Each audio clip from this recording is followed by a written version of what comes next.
खुलुमबाय बड'लेण्ड रादाब नायगिरि बयनिसिमबो फुंबिलिनि गोजोन हामलायथि बावहरबाय। दिनै 6 डिसेम्बर 2024 इं मायथाइनि सानसेनि फानजामुथियाव थानाय राशिफोरखौ फरायथिनो लाबाय।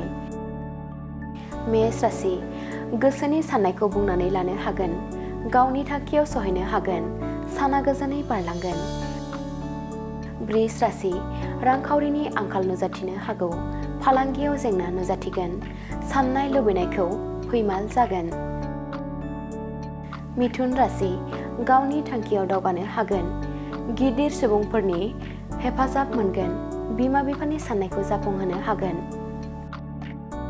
कर्कट राशि, रांखावरि आरजिनायनि थाखाय गाहाम सान, नखराव रंजाखांनायनि सम फैगोन, बिसि फिसायनि गेजेराव अनलायनाया बांगोन।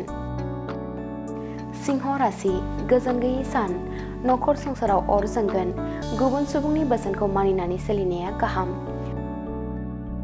कन्या राशि, फालांगिरिफोरा गोबां खहा जासोगोन, रां दाहार लानो गोनां जागोन, गोजान लामा दावबायनायनिफ्राय गोजानाव थानांगोन। तुला राशि, गाहाम सान, बिमा बिफानि सिमांखौ मोगथाङाव जाफुंहोनो हागोन, गावनि गोसोखौ गोरा खालामनानै हान्थियोब्ला मोजांसिन जागोन। वृश्चिक राशि, हरखाबै दावबायनो खाबु मोनगोन, आंगो लोगोफोरजों मोजां सम बारहोनो हागोन, साना रंजा बाजायै बारलांगोन। धनु राशि, जिंगासिनायजों साना बारलांगोन, बिमा बिफाखौ गोसोखांगोन, गोसोखौ हमथानानै थानो हानांगोन। मकर राशि, उसुखुथु थाथेर हायै जागोन, गोसोनि खोथाखौ बुंफ्रुनानै लानो हानाय नङा, जेंना गोनां सान।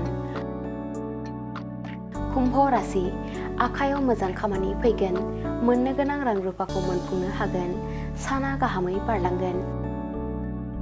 मीन राशि, आंगो लोगोजों थगायजानो हागौ, रां रुफा खहा जासोगोन, सानै हयै सोलिनाया गाहाम। दिनैनि राशि फरायथिनाया एसेनोसै। बेजों लोगोसेनो दिनैनि साना बुहुमनि साफ्रोमबो सुबुंफोरनि थाखाय गाहाम जाथों बेखौ बड'लेण्ड रादाब नखरनि जानानै इसोरनि खाथियाव आरज गाबनाय थाबाय।